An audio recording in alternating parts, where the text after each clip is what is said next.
Hey everyone. So for today's video, I want to do just kind of share with you guys some thoughts I've been having for the past month and a half or so on the state of the hobby.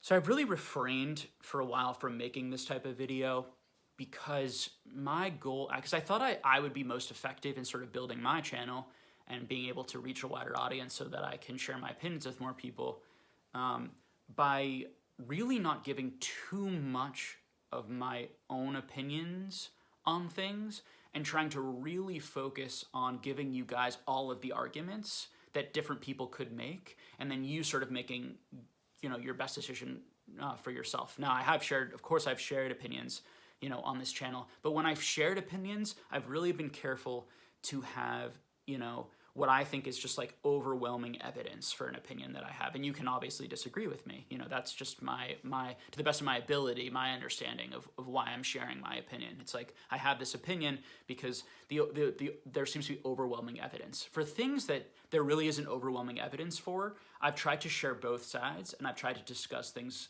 in a really kind of like what I view, I guess, as a respectful, open way where I let you guys hear the information and make those decisions for yourself. So, for example, like in my video where I talked about, I gave 3 or 4 reasons why the market might go up, and I gave 3 or 4 reasons why the market might go down, or we may see retraces. I tried to give like all of the reasons, all in my market discussion video from a few weeks ago. I tried to give all of the reasons how I could see profit continuing, and all the reasons I could see profit, the hobby decreasing in value. And I didn't give a conclusion at the end, which one I thought it could be, because I don't think anyone knows right now. So what I'm concerned about, and I'm becoming increasingly more negative on what's going on in the hobby and fearful of the growing prices in the hobby because of the level of conversation, the quality of conversation I'm hearing from people in the hobby. And I know that that's very critical, but I think I'm going to explain what I mean by that. I'm going to talk about like specifics. So part of this is I didn't really watch a lot of YouTube, Pokemon videos, recently, because I've started this growing channel. I've been watching more content from just like different small Pokemon creators, and then some of the larger Pokemon creators, and I won't go into any names in this video. Some Pokemon creators I really like, and I love their videos, and I watch them, and I often comment on those videos, and I say, like, thank you so much, this is great, maybe I have a difference in opinion or something, or I share an opinion in the comments, but I really like those. There are other videos that I'm watching and other streams that I'm watching of Pokemon investing finance channels, or Pokemon channels that aren't primarily investing. They're even like might be mostly box opening, but give some investment advice,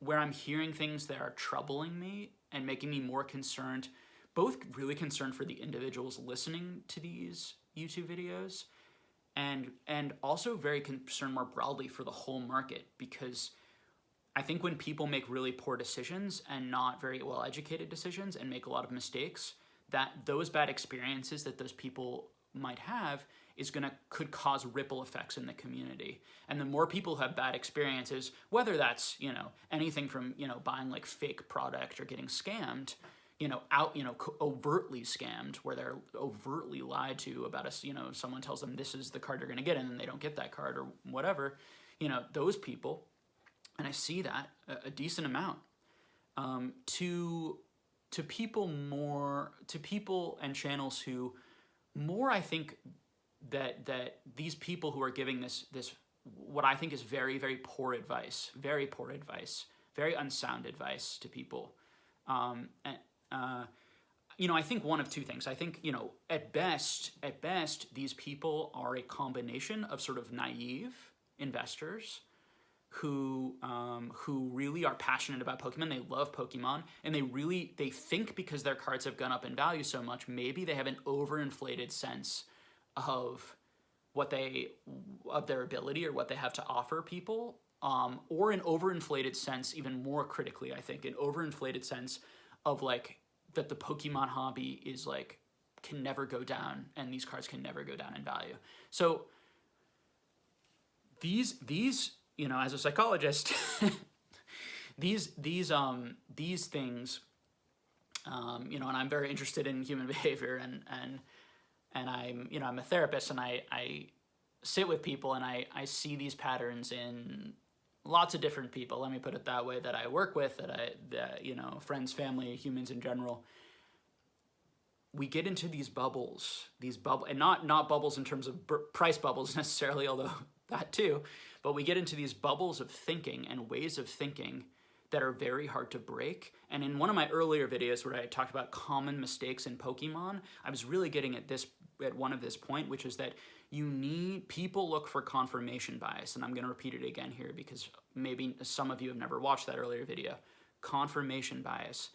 We're in an echo chamber right now where too many people are saying things like, booster box prices, I hear this all the time, booster boxes can never go down in value. They never have, and they never will. You know, Pokemon can only go up.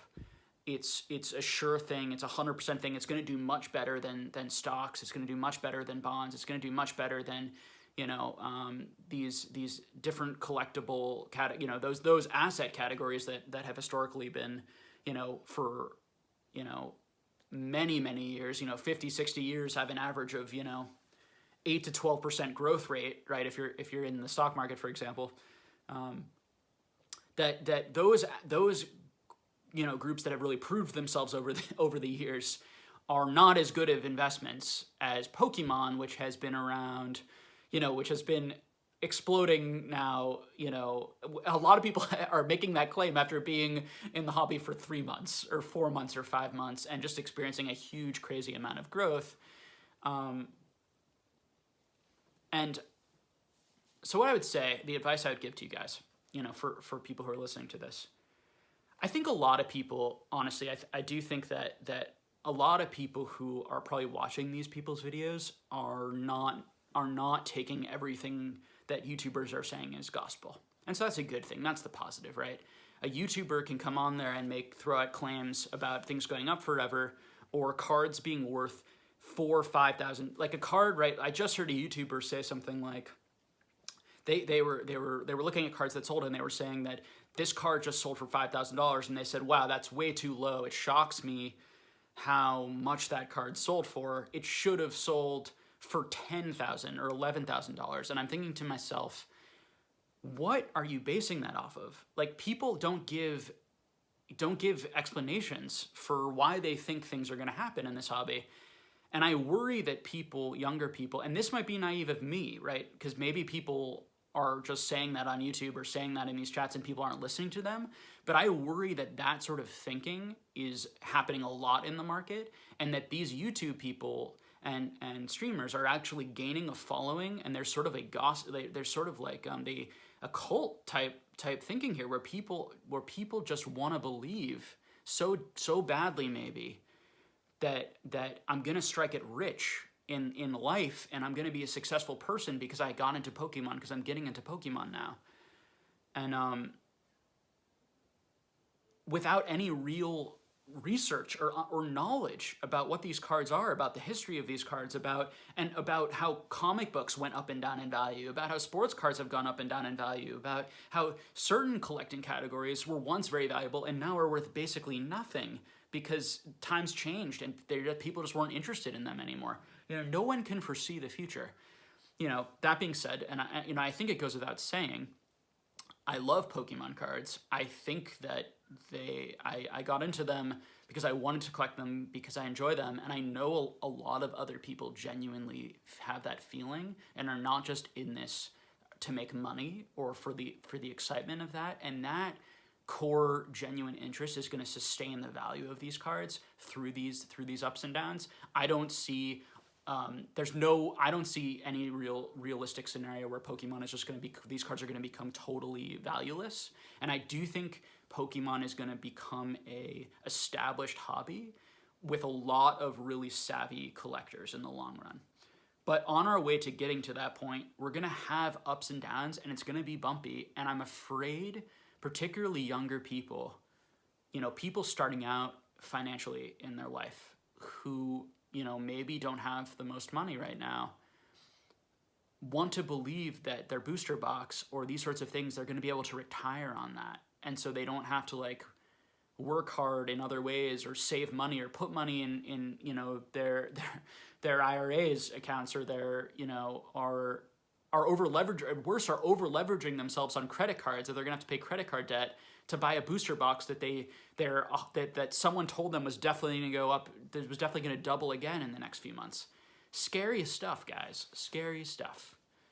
So I really, I hope that none of you are making those mistakes. If some of you are making those mistakes and you fear you're making those mistakes, that's okay. Like what I want to tell you is try not to feel, if you're having a very defensive reaction to me saying this, what I would argue for is try and think about, why are you having that defensive reaction?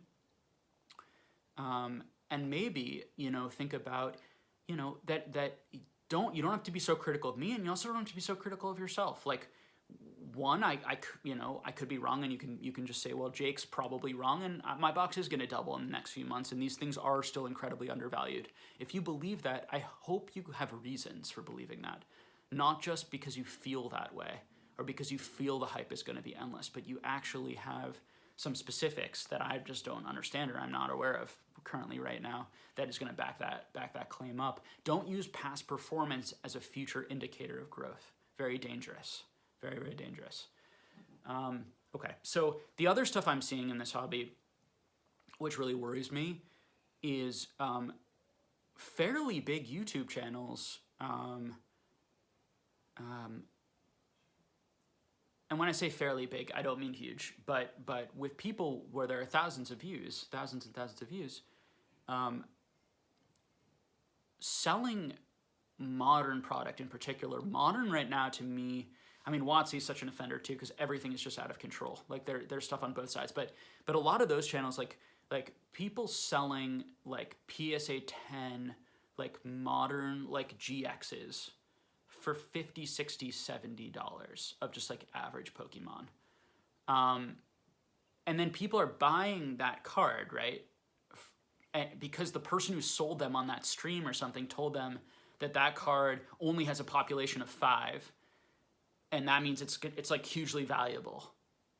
And it's like, no, the reason it only, this is one very specific example, but the reason it only has a population of 5 is because no one cares enough to grade that card, because it really should have no value. And that person just unloaded a card that they probably paid, nothing for, right? They paid for the grading, but they probably got that card in a collection lot they bought, or like they opened it from a pack because they were opening for fun.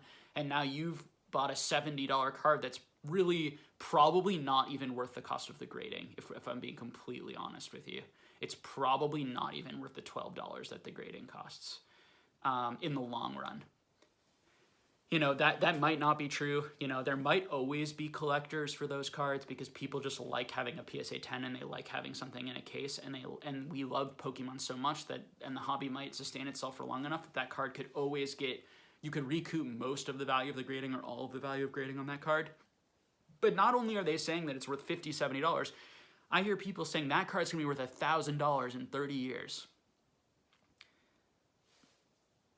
There is zero chance, I promise you, there is absolutely zero chance that card will be worth $3,000 in 30 years. 100% zero chance.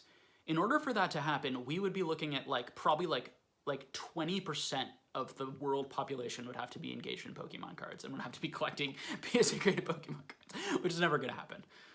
If you want to compare it to sort of, modern, fairly 90s sports, if you want to look at it that way, right, PSA 10 graded, because those cards were printed so much and there was such popularity in collecting those cards, and everyone was keeping them in pretty good condition. Like PSA 10s of a lot of those cards are going for the value of the grading or under the grading.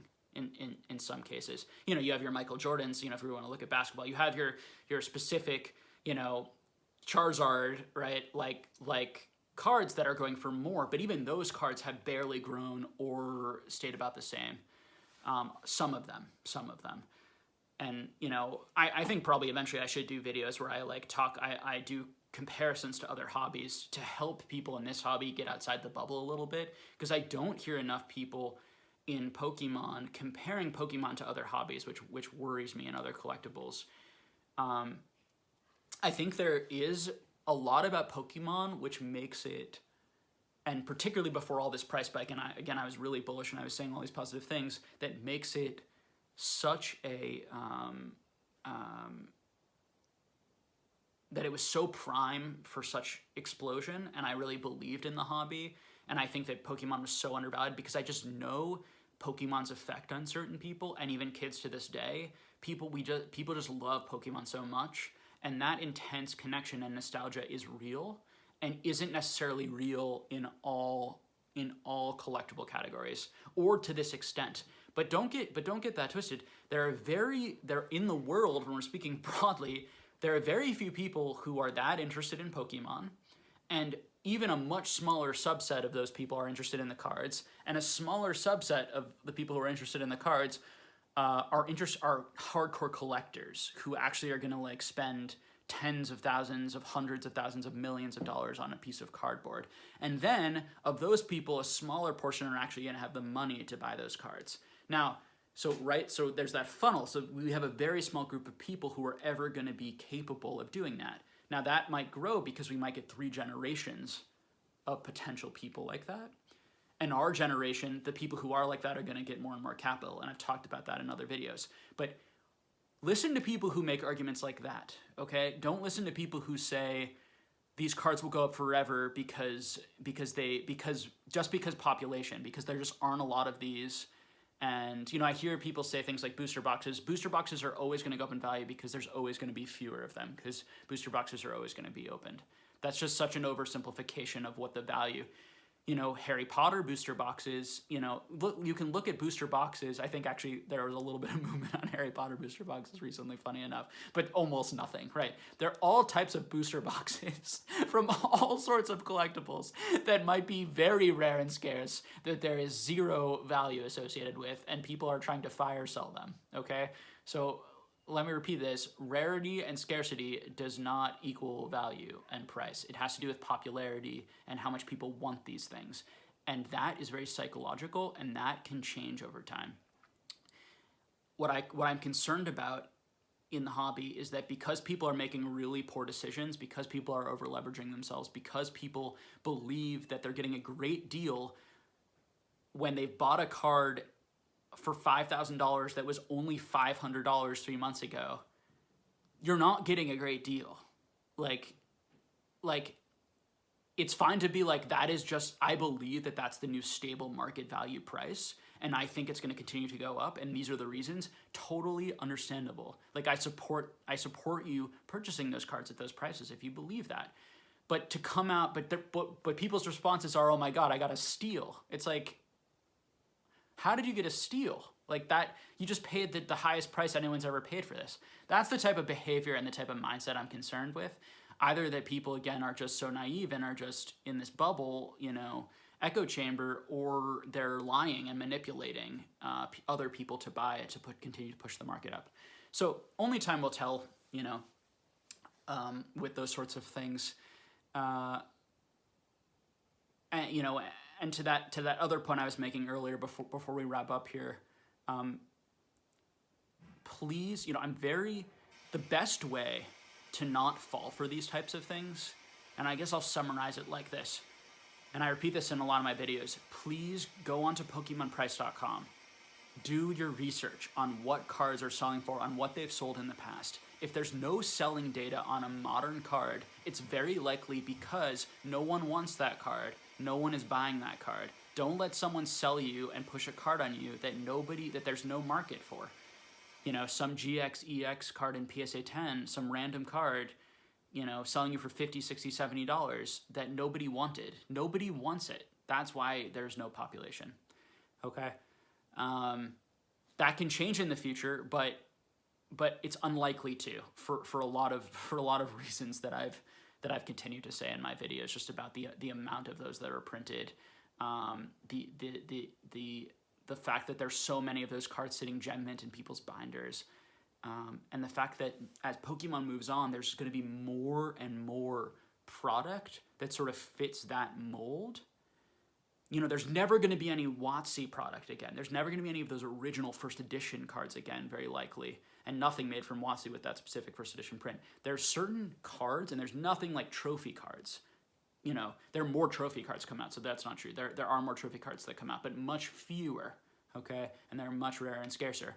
There's always going to be another new modern set that comes out. Eventually, sets are going to, like, your Burning Shadows right now may never be considered vintage. It might never be considered the Sun and Moon, Burning Shadows, the Sun and Moon era. You know, although I've said Burning Shadows is probably the best set from Sun and Moon because it has that hyper rare Charizard, which people love, it might never be considered vintage, even in 40 years. Don't be fooled by people who say that these booster boxes are going to go to the moon. Now, they could. I'm not saying that they can't. But to say that they definitely will is crazy. And we can see this in other collectibles, right, where things are mass produced. It's the original stuff, the original era, the cards that had that organic scarcity and rarity because there just wasn't that much printed, there wasn't that much popularity, and or it wasn't kept in very good condition because people didn't know the value. That is what across collecting categories tends to have the most long-term sustainable value. The modern stuff, you know, it can fluctuate. You know, people are now buying. I just recently saw, like, I watch Alpha Investments, and I recently saw Rudy do a video, you know, where he was talking about, like, booster boxes that he couldn't sell for, like, $70, you know, 6 months to a year ago, and now people are contacting him directly, like, begging to buy the boxes for $250. You know, that's what he says it is going on, like, you know, Origin, like some of those X and Y era boxes. Again, X and Y may never be collectible, ever. There's no proof that X and Y is going to be collectible. Just because the Nintendo EX era became collectible and possibly sort of we're going to look at the Level X era become collectible and maybe into, you know, some of those rarer, harder pull cards from various more modern sets. And I need to talk more about those sets, like the plasma sets and things like that. There is no evidence that those are going to be long-term collectible enjoyment. And you're seeing just huge spikes on those prices because I think people think that the same movement is going to happen on those boxes that happen on the WotC boxes. And it might. I can't promise you anything. But there's very real reasons to be suspect of that. And only time will tell. So please watch out for people who are not explaining their opinions, who are just kind of giving random advice. Please, particularly if you're young and you're not that experienced in investing, please, you know, watch my, like, how to start investing video in Pokemon. You know, go slow, buy what you know. You know, S. and Pratt, who has an awesome channel, and I've talked about him, I think, in my very first video. Scott Pratt, for those of you, you know, probably a lot of you guys follow him already or know of him, you know, talks about older, rarer, minter, better, you know, as a way, that's his saying, you know, and generally good advice, right? And think about those sorts of things and why, when you look at other hobbies, the older, rarer, minter, better stuff is what lasts and what continues to gain in value. And often what happens in a bubble is the mass-produced stuff that everyone speculated on and everyone was hoarding, like this modern product, you know, is what got really destroyed and what really went down in value. So thanks so much for tuning in. And tomorrow we will have another great interview for you all, hopefully, with one of my personal favorite people in the hobby.